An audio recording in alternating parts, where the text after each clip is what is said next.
Napakatuktok yung lugar namin. Kaya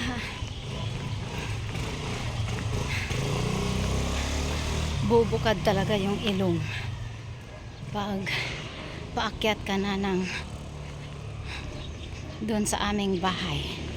Pero pag ano ako papunta sa Jote, hindi masyado bubukad yung ilong ko, pero bukad na rin.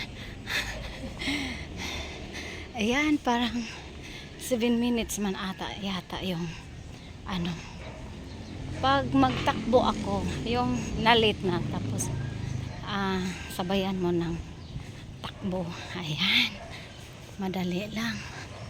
Pero pag maglalakad lang, tapos ganito lang, parang normal lang maglakad, ayun, ay nako naman, malapit.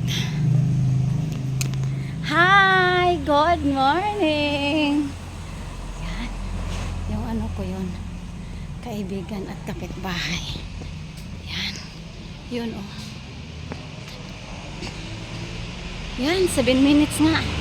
Hanggang dito na lang po kasi nandito na po may sakayan ng jeep. Bye bye everyone!